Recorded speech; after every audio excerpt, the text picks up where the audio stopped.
Good morning. बस 2 minute में start कर।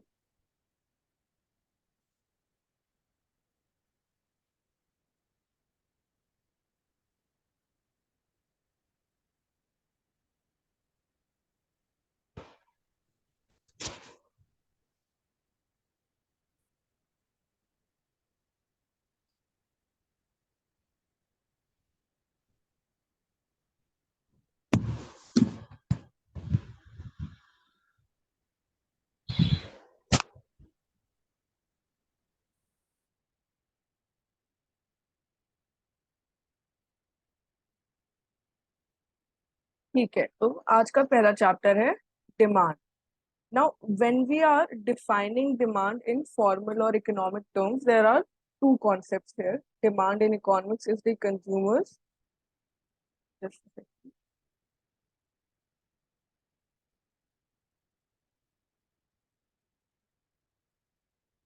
yes, it is the consumer's desire and ability to purchase a, right? First we have desire and then we have ability. Demand मतलब क्या होता है? किसी भी डिमांड कौन करेगा? कंज्यूमर्स करेंगे, हम लोग करते हैं भी demand for the goods and services.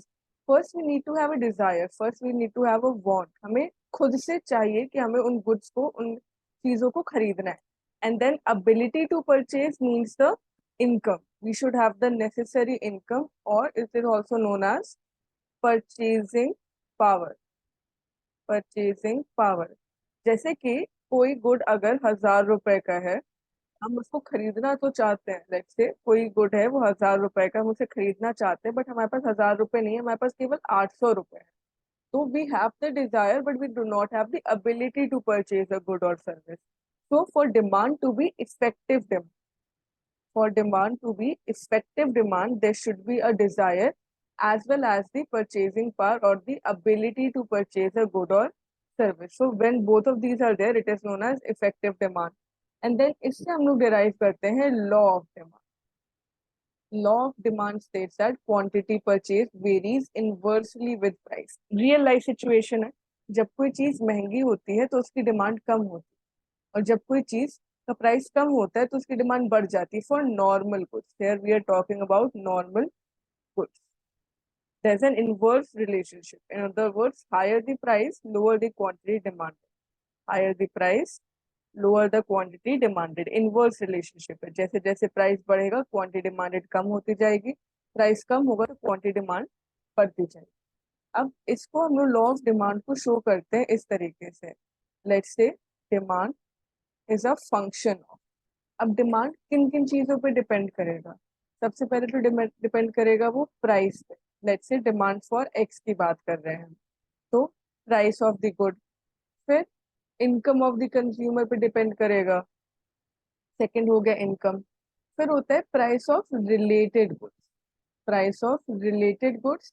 Related goods क्या होता है? रिलेटेड गुड्स होते हैं जो उसके रिलेशन में आते हैं। दो तरह के रिलेटेड गुड्स होते हैं।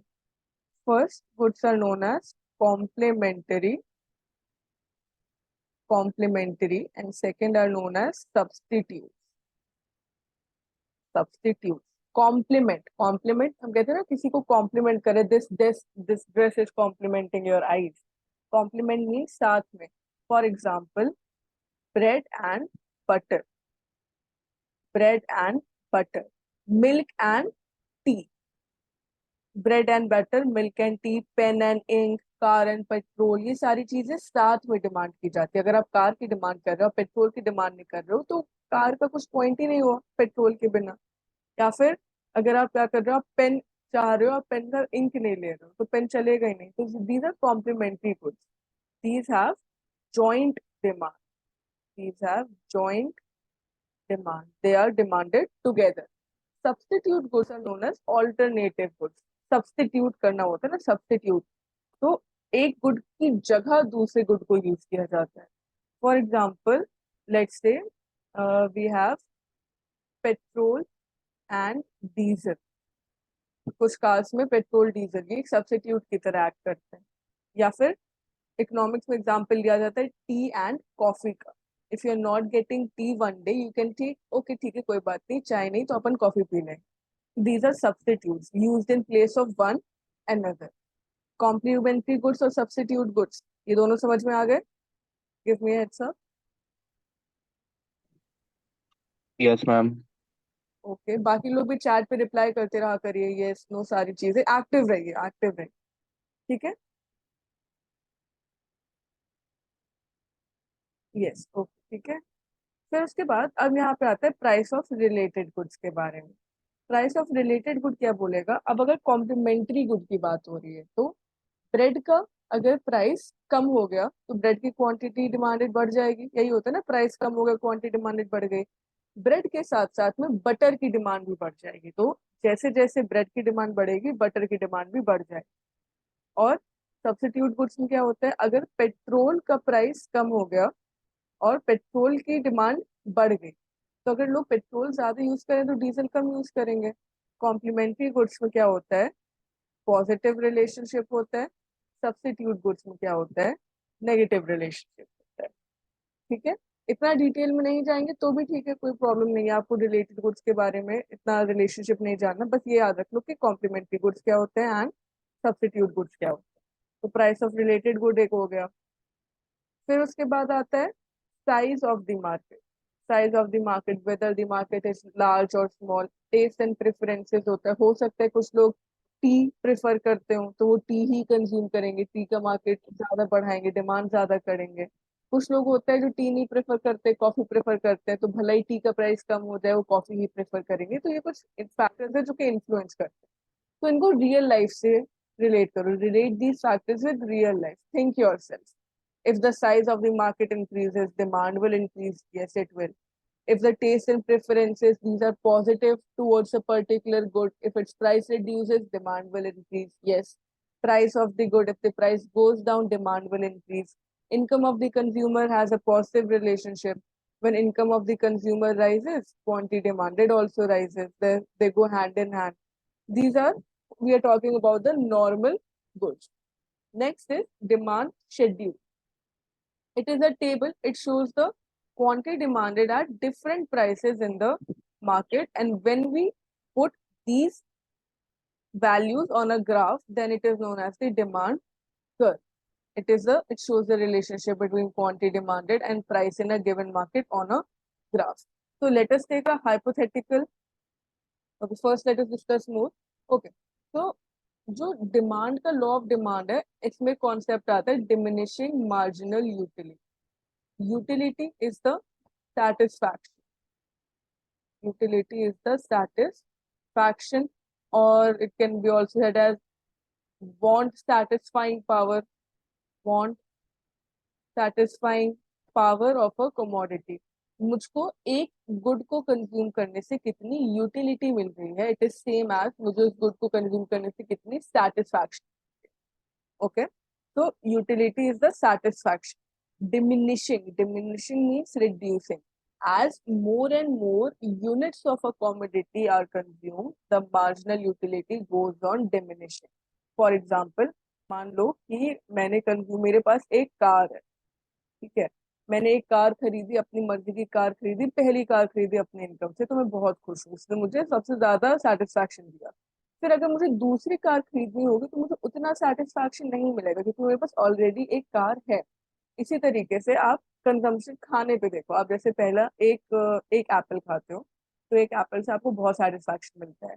लेकिन अगर आपको दूसरा एप्पल दे दिया जाए तो आपको सेटिस्फैक्शन थोड़ा कम होगा, तीसरा किया जाए तो और कम होगा. ऐसे करते करते ही क्या हो जाएगा, नेगेटिव हो जाए, है ना. तो diminishing marginal utility means, as let's say apple की बात करें, first second third fourth fifth, 5 apple आपको दिए गए हैं. पहले एप्पल से आपको मिल रही है 10 यूनिट्स ऑफ सेटिस्फैक्शन, दूसरे से 8 मिलेगी, तीसरे से 5 मिलेगी, चौथे से 2, पांचवे से हो सकता है 0 या फिर -1 मिल जाए. तो ये होता है diminishing marginal utility. As more and more units of a good are consumed, the satisfaction derived from the product decreases. It falls. ठीक है, तो जैसे जैसे कंजम्पशन बढ़ेगा सेटिस्फैक्शन कम होता जाएगा. Again we are talking about normal goods की बात हो रही है. डिमिनिशिंग मार्जिनलिटी काम नहीं करेगी. We are talking about let's say alcohol.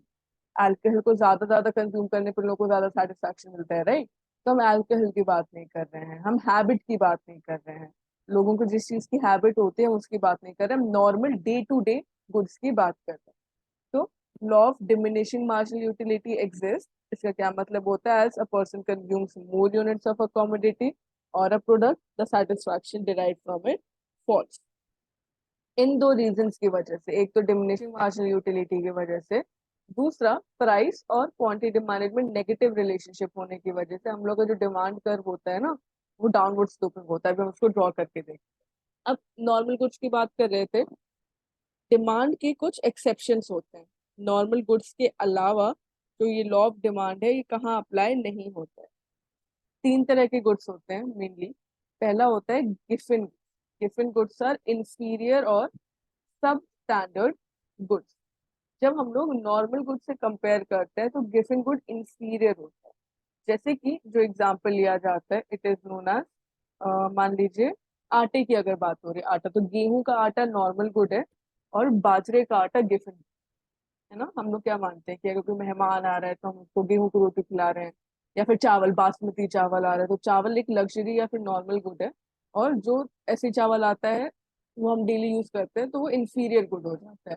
तो इसका क्या मतलब होता है कि जब उसका कॉस्ट डिक्रीज होगा तब उसकी क्वांटिटी डिमांडेड इंक्रीज होगी। मतलब कि अगर मेरा जो नॉर्मल गुड है उसका प्राइस बढ़ गया, अगर नॉर्मल गुड का प्राइस बढ़ गया, उसकी वजह से मेरा गिफिन गुड क्या हो जाएगा? सस्ता हो जाएगा, तब उसकी क्वांटिटी डिमांडेड बढ़ जाएगी।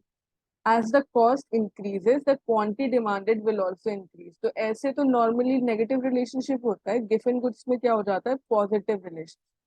जब उसका प्राइस कम होगा तभी उसकी quantity demanded increase.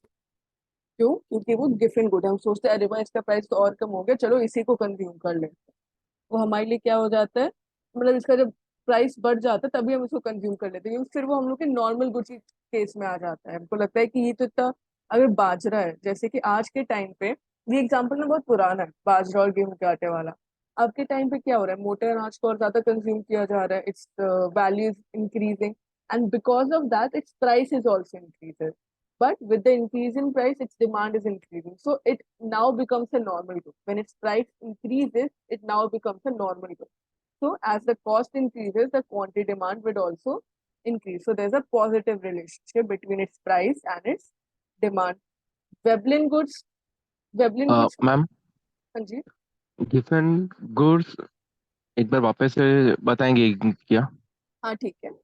Giffen goods हम लोग के इंफीरियर गुड्स होते हैं, इंफीरियर और सब स्टैंडर्ड, इनकी क्वालिटी कम होती है। Quality wise these are inferior as compared to the normal good.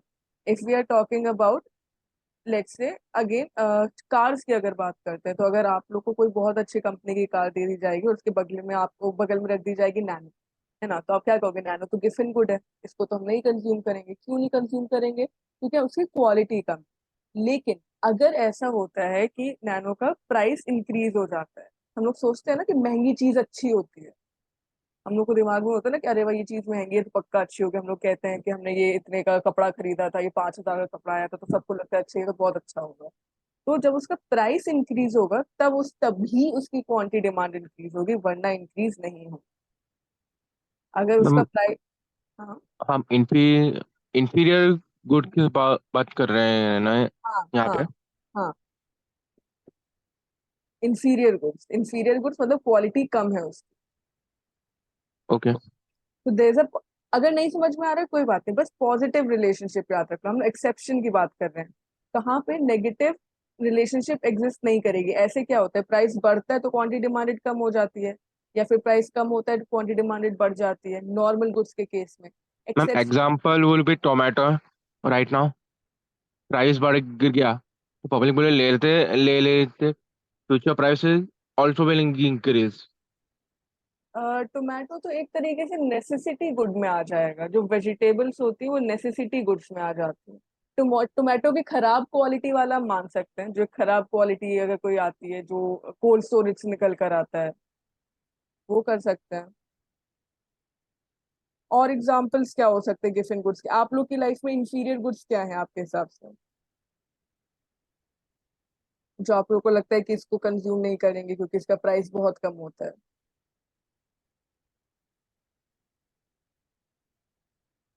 बताइए। अनब्रांडेड शू हो गया, कोई भी कंज्यूमर प्रोडक्ट। ठीक है। हाँ, बिल्कुल हो सकता है। ब्रांडेड शूज जो होंगे वो आपके लिए नॉर्मल गुड्स हो जाएंगे, वो अच्छे हो जाएंगे, लेकिन जो नॉन ब्रांडेड होते हैं वो आप नहीं खरीदोगे, आपको लगेगा कि अरे ये तो बहुत सस्ते हैं। लेकिन अगर उसका प्राइस बढ़ जाएगा तो फिर आप उसकी क्वांटिटी डिमांडेड बढ़ा दोगे। अब उसी में खाने की अगर जैसे हम लोग बात करते हैं, राइस राइस हो गया जो हमने बात की, बासमती चावल की, या फिर जो नॉर्मल चावल खाया जाता है, या वीट हो गया, या ब्रेड हो गया, तो ये सारे गिफिन गुड्स में आते हैं।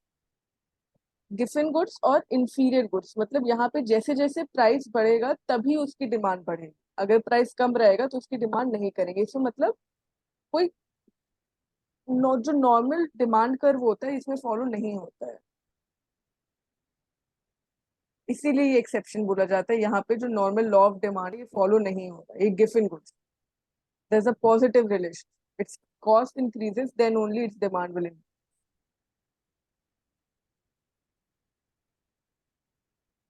नहीं समझ में आ रहा है, क्लियर नहीं हो रहा है? नहीं मैम, समझा।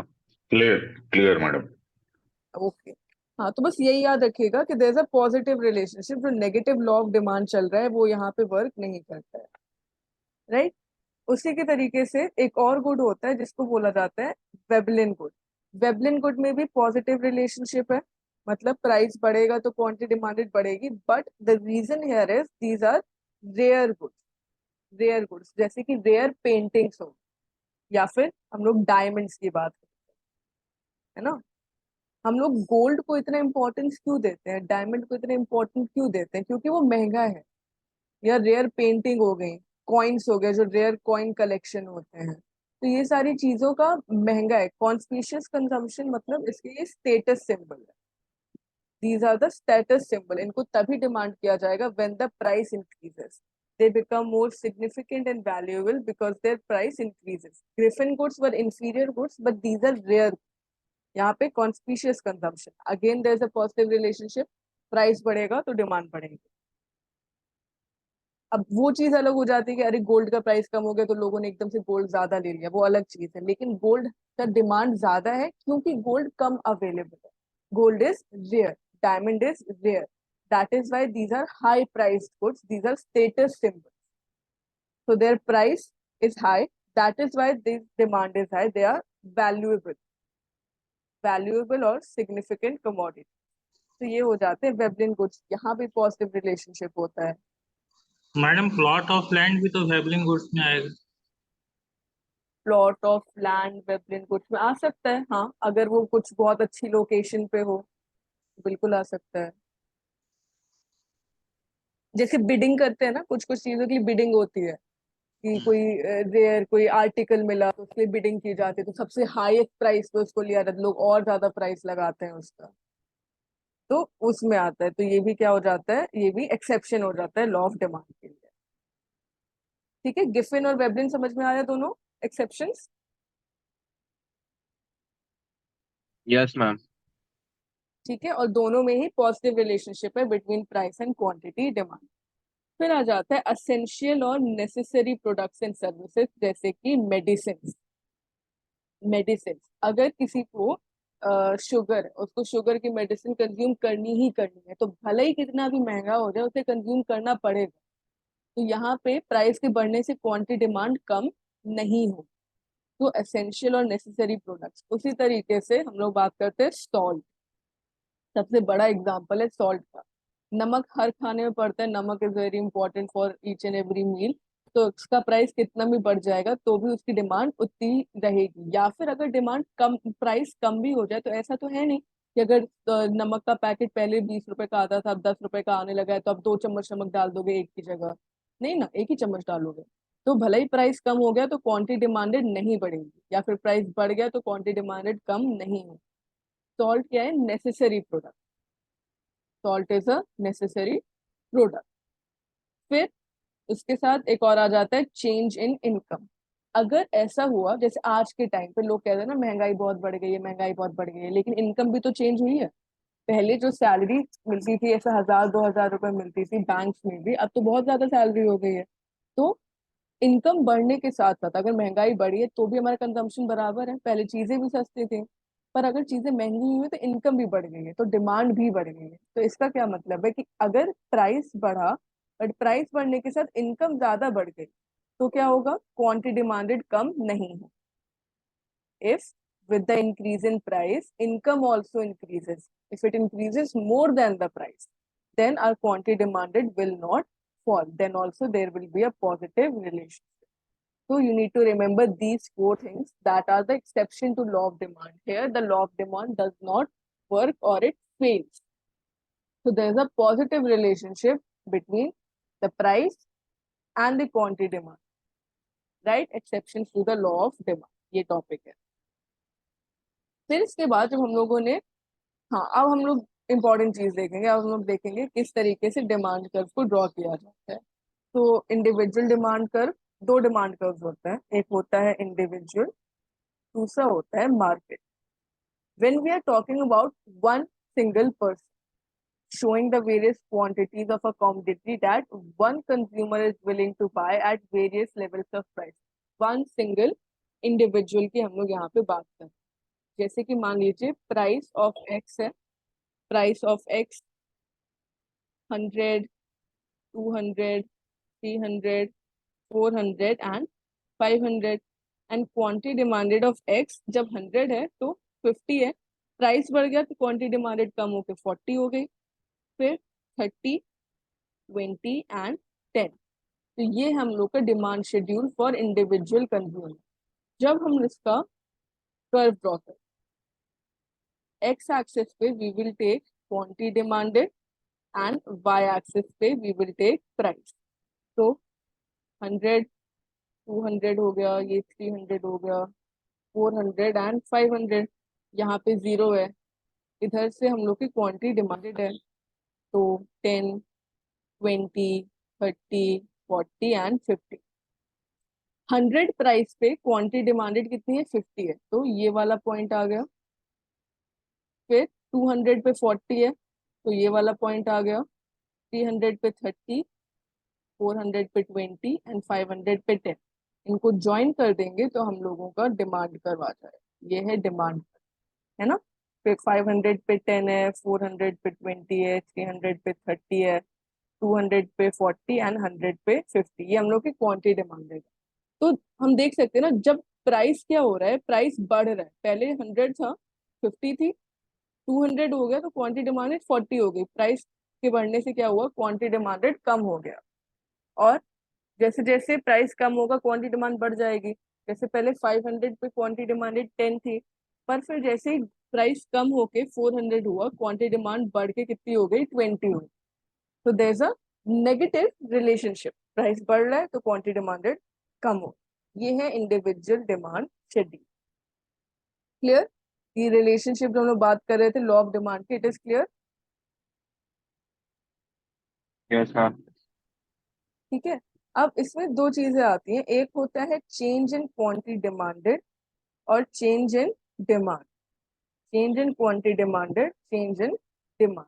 Change in quantity demanded is because of price, जब प्राइस घट या बढ़ रहा है, if price is increasing or decreases, the quantity demanded is changing. If other factors, price constant रह रहा है, other factors are changing.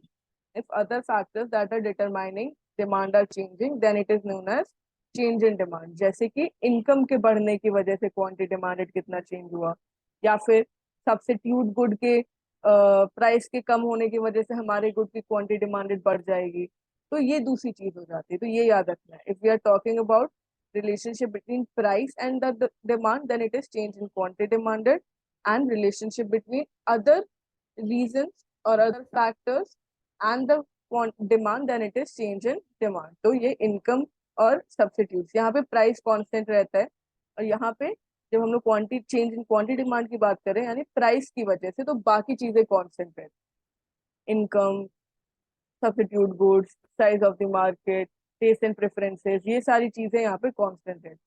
इसको एक चीज बोली जाए, इसको बोला जाता है सेटेरिस पैरिबल। ceteris paribus. Ceteris paribus means other things remaining constant. The units of a commodity that a consumer is willing to buy at various prices. Ceteris paribus, other things remaining constant. मतलब उसकी इनकम चेंज नहीं हो रही है, ना कम हो रही है, ना घट रही है. अदर गुड्स जो रिलेटेड गुड्स है उसका प्राइस नहीं चेंज हो रहा है, कांस्टेंट रह रहा है. टेस्ट एंड प्रेफरेंसेस कांस्टेंट रह रहे हैं. तो सेटेरिस पैरेबस है ना. तो लॉ ऑफ डिमांड में सेटेरिस पैरेबस भी अप्लाई होता है, बाकी चीजें कांस्टेंट रहती है, उसका अजम्पशन होता है. तो ये हो गया इंडिविजुअल डिमांड शेड्यूल. फिर होता है मार्केट डिमांड शेड्यूल. अब पूरे मार्केट में एक ही कंज्यूमर तो है नहीं, बहुत सारे कंज्यूमर्स हो सकते हैं.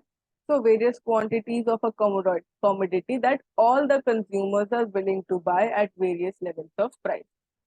All the consumers, जब मार्केट में जितने भी कंज्यूमर है, जैसे कि मान लो प्राइस है 1 2 3 4, एक क्वांटिटी डिमांडेड जो एक्स कर रहा है 4 3 2 1, एंड क्वांटिटी डिमांडेड मान लो एक्स की बी.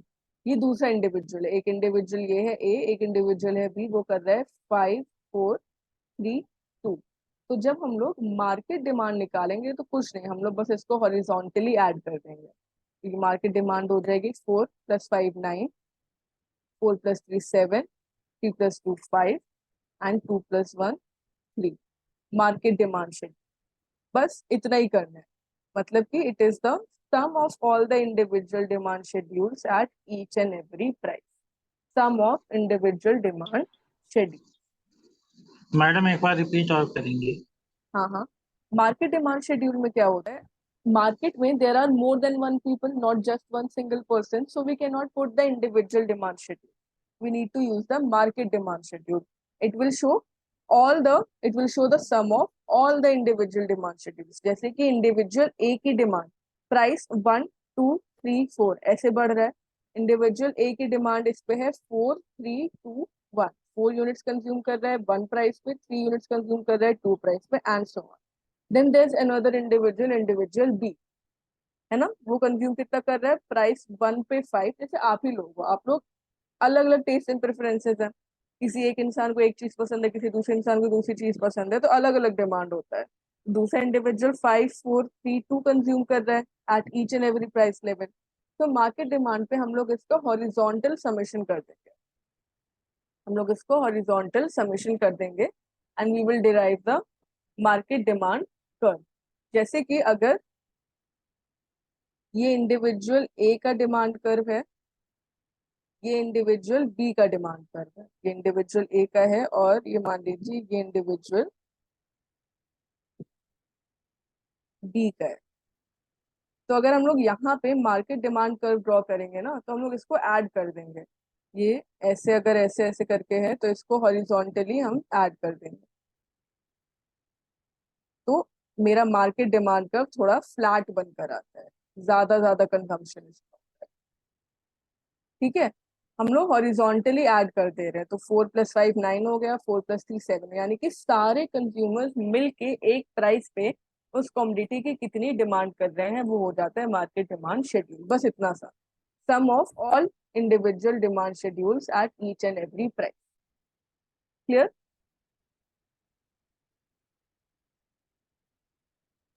क्लियर? यस. यस. ठीक है. बाकी लोग भी बता दो, जितने भी लोग अवेलेबल हैं चैट बॉक्स में बता दो.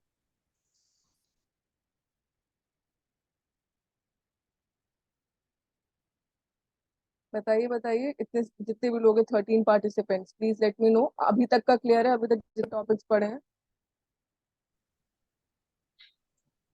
मैम डिमांड और क्वांटिटी डिमांडेड अब नहीं पता लगा. डिमांड और quantity demanded, market demand. Okay.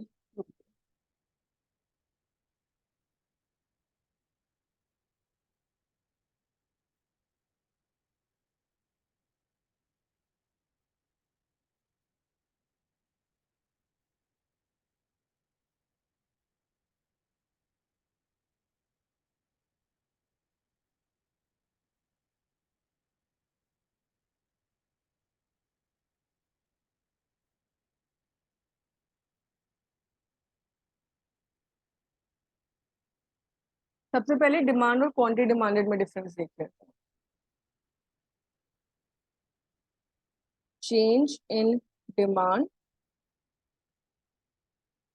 change in quantity demanded. Change in demand, change in quantity demanded. Change in demand occurs because of changes in other reasons. Other reasons, इसका screenshot ले लीजिएगा. Other reasons में क्या क्या आएंगे? Income of the consumer, price of related goods, taste and preferences, size of demand. Change in demand. Change in quantity demand occurs because of change in the price. यहाँ पे other things remain constant. Other things remain constant. मतलब कि price के अलावा बाकी सारी चीजें same रह रही है. इनकम नहीं चेंज हो रही है, टेस्ट एंड प्रेफरेंसेस नहीं चेंज हो रहा है, ये सारी चीज. ठीक है. तो change in quantity demanded because of price, change in demand because of other reason. अब इसका ग्राफ भी होता है. जब हम लोग चेंज इन प्राइस की बात कर रहे हैं, यानी कि प्राइस घट रहा है, बढ़ रहा है ना, या बढ़ रहा है, कम हो रहा है या बढ़ रहा है, तो 1 2 3 4. 3 से प्राइस जब था तो इतनी क्वांटिटी डिमांडेड थी, मान लीजिए 10. जब प्राइस कम हो गया तो क्वांटिटी डिमांडेड बढ़ के हो गई, मान लीजिए 20.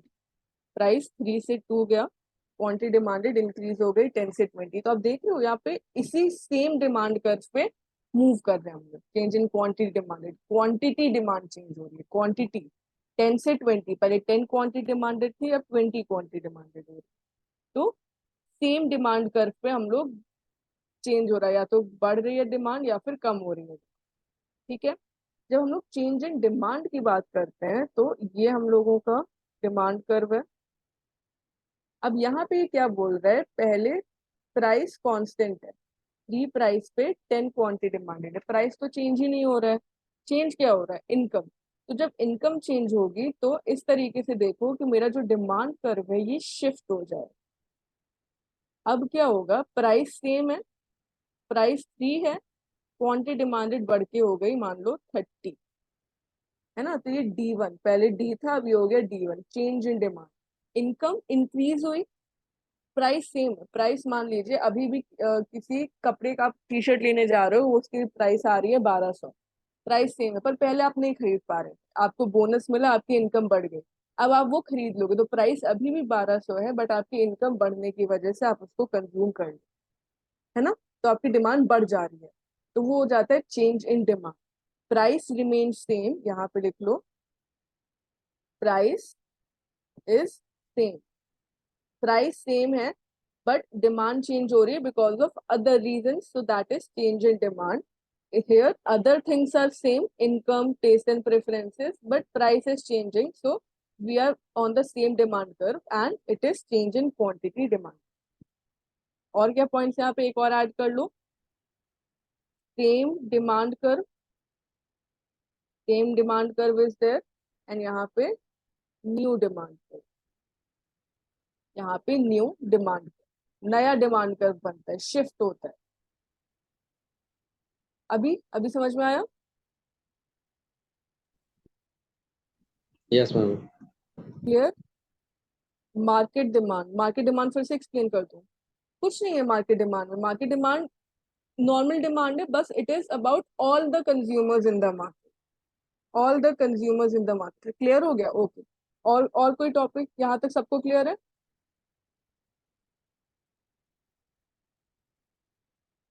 ठीक है. सो ये हो गया demand, law of demand, market demand schedule और डिमांड कर्व. फिर डिमांड में इतना है. अब इसके बाद है हमारे पास सप्लाई. सप्लाई होता है relationship between the market price and the amount of a commodity that the producers are willing to produce and sell. Supply कौन करता है? Producers करता है. Producers of the market, जो firms and industries है, they are the producers. So how much they are willing to produce and sell, that relationship also depends on the price. So supply is a function of price. सबसे पहले price कैसा? How will they earn profit? Firms, they want to earn higher profit. So when the price is increasing, their profit will also increase, right? जैसे टमाटर का अभी example दिया गया था, तो टमाटर का प्राइस कम हो गया तो मार्केट में भी कम आ रहा था, जो भी फार्मर्स थे उन्होंने क्या सोचा कि अभी नहीं बेचेंगे, आगे चल के बेचेंगे। फिर क्या हो गया, जब टमाटर का प्राइस बढ़ जाएगा तो फिर वो लोग ज्यादा मार्केट में उतारेंगे। तो मतलब when price is high supply is high, there is a positive relationship. Higher the price higher the supply, तभी उन लोगों को प्रॉफिट ज्यादा मिलेगा। ये प्रोड्यूसर्स पॉइंट ऑफ व्यू से हो रहा है, प्रोड्यूसर्स पॉइंट ऑफ व्यू से। अगर मेरे पास बहुत सारी चीजें इकट्ठी हैं, हम जैसे शेयर मार्केट की भी बात करते हैं, तो when do we sell a share? When the price is higher, right? We buy it when the price is low, we sell it. Bonds की अगर बात करते हैं हम लोग, तो we will sell it when the price is higher, buy, because we'll get more profit. So producers, they sell their commodity or they produce more when there's a higher price. There's a positive relationship between price and supply, quantity supply. फिर इसके अलावा price के अलावा किस पे depend करता है? Supply function of price हो गया। Cost of production, cost of production में क्या क्या चीजें आ जाएंगी जो उन लोग को इनपुट्स यूज करने हैं। if for example there's a cloth manufacturing firm, inputs will be used, raw material cotton हो जाएगा, then sewing machines यूज हो जाएंगी, लेबर यूज होगा, कॉस्ट ऑफ प्रोडक्शन। तो जब कॉस्ट ऑफ प्रोडक्शन कम होगा तब सप्लाई हाई होगी, राइट? अगर उनको कॉटन सस्ते दाम पे मिल रही है तो वो ज्यादा प्रोडक्शन करेंगे। Cost of production and supply, there is a negative relationship. तो दूसरा हो गया कॉस्ट ऑफ प्रोडक्शन।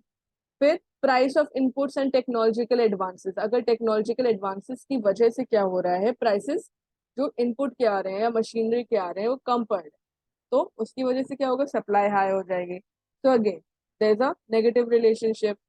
फिर उसके अलावा government policy, if government gives more subsidies, government policy क्या होती है? तो सब्सिडीज होती हैं या तो टैक्सेशन होता है, कॉर्पोरेट टैक्सेस। अगर गवर्नमेंट ज्यादा सब्सिडी लगा रही है तो प्रोडक्शन बढ़ा देंगे, हम लोग को सस्ती मिल गया। अगर रॉ मटेरियल पे सब्सिडी है या हमारे प्रोडक्शन पे कॉस्ट पे सब्सिडी है तो प्रोडक्शन बढ़ा देंगे। टैक्सेस अगर बढ़ाएंगे तो उससे हम लोग का प्रोडक्शन कम हो जाएगा। टैक्सेस की बढ़ने से क्या हुआ, हम लोग का कॉस्ट ऑफ प्रोडक्शन बढ़ गया। फिर से रियल लाइफ से रिलेट करो, जहां पे भी लग रहा है कि बहुत ज्यादा नहीं समझ में आ रहा है कंसेप्चुअल, तो रियल लाइफ से आप खुद से सोचो। जब टैक्सेस बढ़ जाते हैं तो आप भी खर्च कम करते हो ना, क्योंकि टैक्सेस में पैसा चला गया। उसी तरीके से फर्म्स भी करते हैं। If the taxes are increase so they will reduce their production because cost of production goes up. Then price of related goods are there. अगर मैं कॉफी की अगर बात कर रहे हैं, there are two most famous companies, Nescafe and Bru. अगर Bru का प्राइस कम हो जाएगा तो मुझे पता है लोग उसको ज्यादा कंज्यूम करेंगे, तो फिर मैं नेस्कैफे का प्रोडक्शन कम कर दूं, है ना? अगर ब्रू का प्राइस कम हो गया, उसकी प्रोडक्शन बढ़ जाएगी क्योंकि लोग ज्यादा कंज्यूम करें, तो मैं इसका प्रोडक्शन कम कर दूं। फिर special factors like weather influence, agro industry, ये फार्मिंग में आते हैं। तो ये सारे फैक्टर्स हैं जो कि सप्लाई कर्व को करते हैं। तो हमने क्या देखा, there is a positive relationship. हम लोग मेनली प्राइस में देखते हैं, सप्लाई में हम लोग को बाकी चीजों को भी देखने की जरूरत है। प्राइस में तो यहाँ पे एक्स एक्सिस पे हमने ले लिया क्वांटिटी सप्लाइड, वाई एक्सिस पे ले लिया प्राइस। प्राइस इंक्रीज हो रहा है 10, 20, 30, 40, है ना? तो पॉजिटिव रिलेशनशिप की बात हो रही है, यानी कि हम लोग का कर्व ऐसे बनता है, पॉजिटिव स्लोप। जब 20 है प्राइस तो सप्लाई हम लोग का है मान के 50, जब 30 हो गया तो सप्लाई बढ़ के हो गया 70। तो जैसे जैसे प्राइस बढ़ रहा है क्वांटिटी सप्लाई भी बढ़ रहा है। डिमांड कर्व हम लोग का डाउनवर्ड स्लोपिंग था, सप्लाई कर्व हम लोगों का अपवर्ड स्लोपिंग। ठीक है, क्लियर? सप्लाई समझा?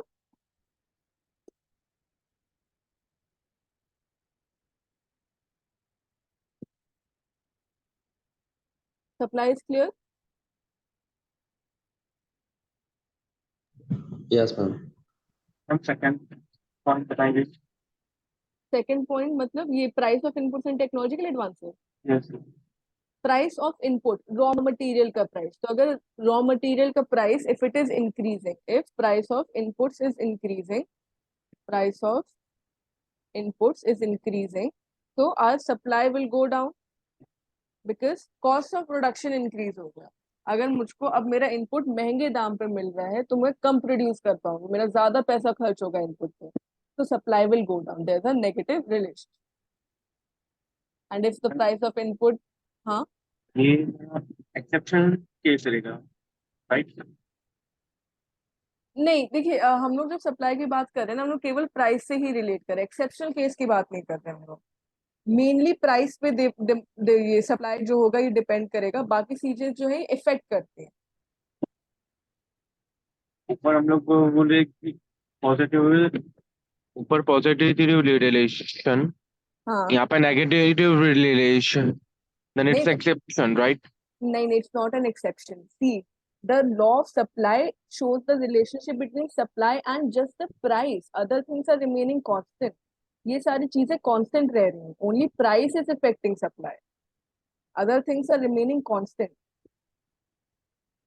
other things are remaining constant.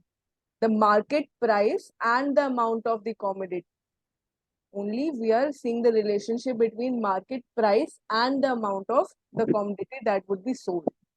Okay, ठीक है, तो law of supply, law of demand की भी जब हम लोग बात करेंगे ना, तो आप लोग को इनकम वगैरह मेंशन नहीं करना। Law of demand only shows the relationship between price and quantity demanded, other factors are there definite, but बाकी चीजों पे हम लोग कांस्टेंट मानते हैं। यहाँ पे भी ceteris paribus है, यहाँ पे भी ceteris paribus है, only the relationship between market price and the commodity that has to be sold. ठीक है, हम लोग ग्राफ में क्या शो किया, सप्लाई एंड प्राइस ही तो शो किया, बाकी चीजें नहीं शो किया। Okay, clear now? Yes ma'am. Right, then again supply schedule भी दो टाइप के होते हैं, इंडिविजुअल सप्लाई शेड्यूल होता है एंड मार्केट सप्लाई शेड्यूल होता है। वही सेम चीज होती है, इंडिविजुअल सप्लाई शेड्यूल में वन प्रोड्यूसर और वन फर्म की बात होती है, मार्केट सप्लाई शेड्यूल में ऑल फर्म्स या ऑल प्रोड्यूसर्स की बात होती है जो भी मार्केट में एग्जिस्ट कर रहे हैं। इसको फिर से ड्रॉ करने की जरूरत है, समझ में आ गया? जैसा डिमांड का है वही सेम सप्लाई का है, कुछ भी नहीं है। जैसे अगर ये मेरा सप्लाई कर्व है for one individual and then ये मेरा सप्लाई कर्व है फॉर सेकेंड इंडिविजुअल, तो जब मैं इनके सारे वैल्यूज को ऐड कर दूंगी तो फिर मेरा मार्केट सप्लाई आ जाएगा। मार्केट सप्लाई ऐसे आ जाएगा, ये आ जाएगा मार्केट सप्लाई। अगर शेड्यूल की बात करनी है इसमें मार्केट में, तो price let's say 100, 200, 300, 400 and 500।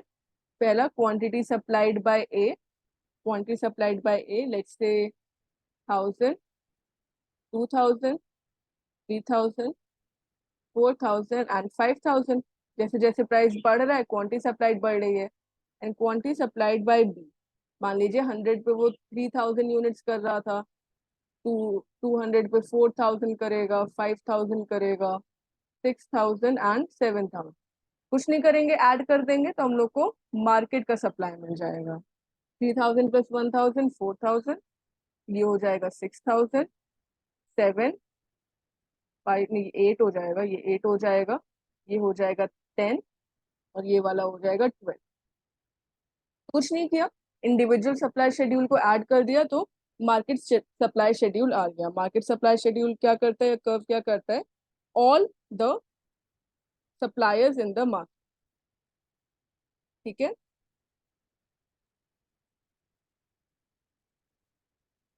Clear?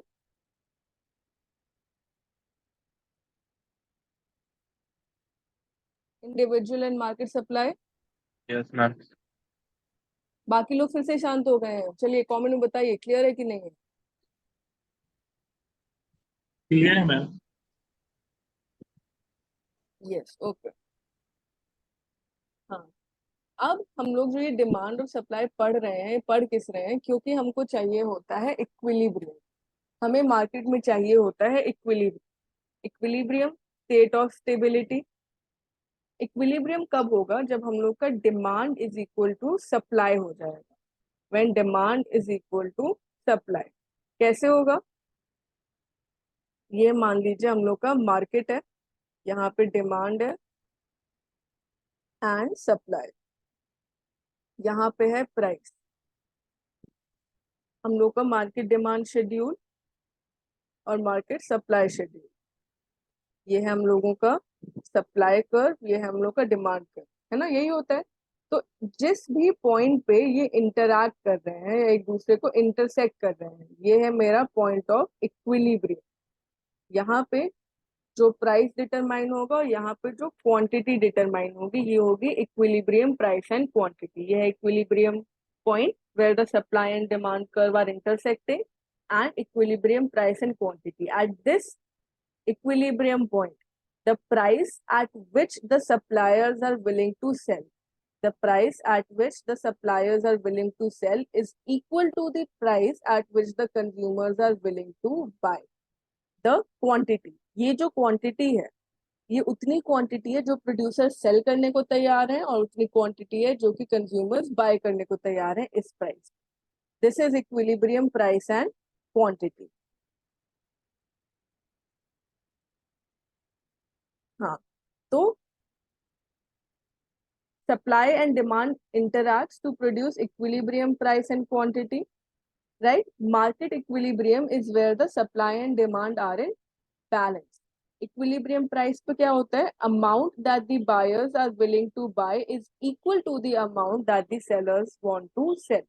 तो जितना मैं खरीदना चाह रही हूँ उतना ही सेलर्स बेचना चाह रहे हैं, तो इस प्राइस पे इक्विलिब्रियम होता है।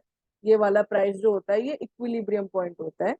एंड यहाँ पे क्या होता है, इसको कहते हैं मार्केट क्लियरिंग प्राइस। यहाँ पे मार्केट क्लियर हो जाता है, all the goods that are produced are sold, कुछ भी स्टॉक नहीं बच रहा, तो ये क्या हो जाता है, ये हो जाता है market clearing price.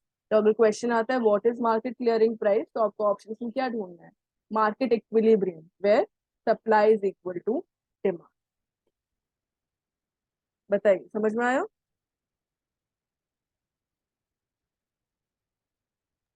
Yes ma'am. अगर जैसे कि किसी पॉइंट पे हम लोग की डिमांड जो है ये ऐसे 100 है, 200 है, 300 है, 400 है और 500 है, with price increasing from 10, 20, 30, 40, 50 supply हो गया क्योंकि ये इंक्रीज हो रही है। एंड जो हम लोग की डिमांड है, मान लीजिए वो किसी पॉइंट पे 500, 400, 300, 200 एंड 100 है। ये देखिए प्राइस 30 पे सप्लाई और डिमांड इक्वल है, तो ये मेरा इक्विलिब्रियम पॉइंट हो गया। प्राइस 30 पे जितना डिमांड किया जा रहा है उतना सप्लाई किया जा रहा है, दोनों इक्वल है। ठीक है, क्लियर? Yes yes, great. तो ये है मेरा इक्विलिब्रियम पॉइंट।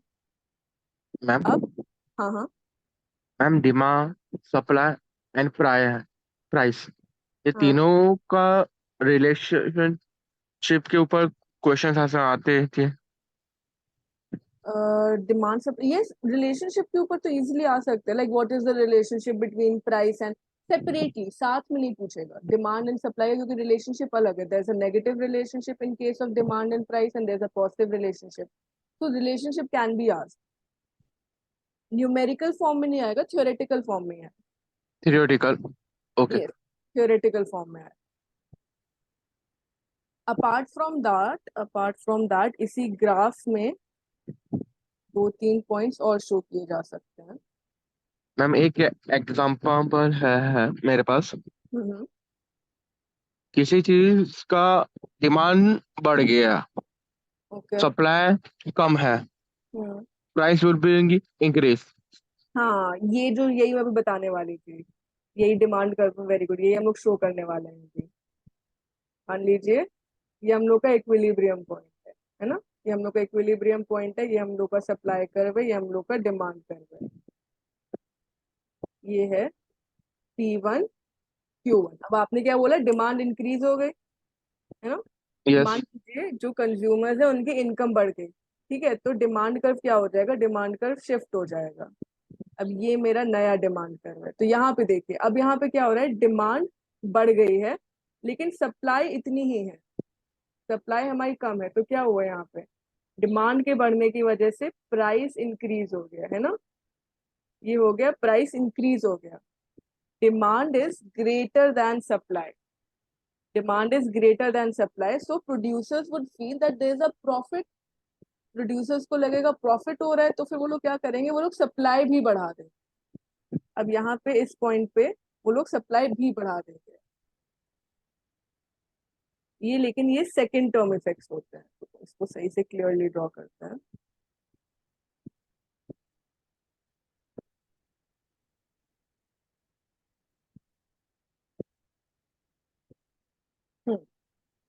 तो ये हम लोग का original supply and demand curve है। यहाँ पे हम लोग का इक्विलिब्रियम प्राइस है और इक्विलिब्रियम क्वांटिटी है।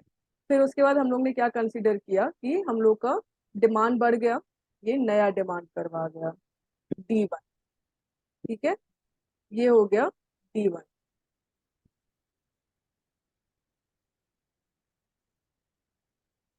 ये था सप्लाई कर्व। अब D1 के होने की वजह से क्या हुआ, खुद ही से ग्राफ में देखो, पहले प्राइस यहाँ था, अब यहाँ पे हम लोग का demand curve original supply curve को कट कर रहा है, तो इसकी वजह से प्राइस इंक्रीज होके पहुंच गया ये P2 पे। प्राइस इंक्रीज होके पहुंच गया P2 पे, क्वांटिटी डिमांडेड बढ़ के हो गई Q2 पे, राइट। तो प्राइस बढ़ गया। अब हमने क्या देखा था, जब प्राइस बढ़ता है तो सप्लाई भी बढ़ जाती है, क्योंकि यस प्रोड्यूसर को पता चला कि प्रॉफिट है। हाँ बिल्कुल, तो जब प्राइस बढ़ा तो सप्लाई भी बढ़ गई। सप्लाई भी जब बढ़ा देंगे तो मतलब अब हम लोग का सप्लाई कर्व भी शिफ्ट हो जाएगा, वो आ जाएगा यहाँ पे। तो अब मेरा नया सप्लाई कर्व नए डिमांड कर्व को यहाँ कट कर रहा है इस पॉइंट पे, तो नया इक्विलिब्रियम प्राइस एंड क्वांटिटी बनेगा। तो ये देखना है कि जब डिमांड बढ़ जा रहा है, demand is greater than supply, then price will increase, और इसी को ऑपोजिट कर देंगे, अगर demand is less than supply then price will decrease. Clear, relationship clear? मतलब मैं इक्विलिब्रियम होने के लिए सप्लाई बढ़ाएगा, हाँ वो राइट? बढ़ा देगा, राइट, वो बढ़ा देगा, वो इक्विलिब्रियम पे वापस आना ही चाहेगा। Okay And at that point, the demand, quantity demanded and price both will change. Okay. तो Clear? ये मार्केट में होर्डिंग करते हैं लोग, हम्म, उसके वजह से भी ये इफेक्ट होगा। बिल्कुल हो सकता है। होर्डिंग क्यों करते हैं लोग? इफ आई, जैसे कि अभी क्या हुआ था पिछले साल, जैसे लहसुन लहसुन की होर्डिंग हो गई थी, या फिर लोग क्या करते हैं ग्रेन्स की होर्डिंग कर लेते हैं। Why do they horde? They feel that price अभी कम चल रहा है and they feel that future में जाके प्राइस बढ़ने वाला है, तो हम अभी इकट्ठा करके रख लेंगे, फ्यूचर में बेच देंगे जब हमको प्राइस ज्यादा मिलता है। तो उससे क्या होगा, सप्लाई कम हो गई, है ना। तो हम्म। वो चीज हो जाती है, that is holding. Holding is definitely there, it is an effect. Okay. ठीक है, यस बस मैम। डिमांड, जो लॉ ऑफ डिमांड है, डिमांड एंड सप्लाई है, वो यही है। हम लोग ने इक्विलिब्रियम के पॉइंट्स देखे, market clearing price, equilibrium price क्या होता है, मार्केट इक्विलिब्रियम कैसे लगता है। अब मुझे बताओ कि और पढ़ना है या इंफॉर्मेशन ओवरलोड हुआ? सब लोग बताओ, जितने भी लोग हैं सब लोग बताओ, एक और चैप्टर पढ़ना है या फिर एक्स्ट्रा इन्फॉर्मेशन हो गई है?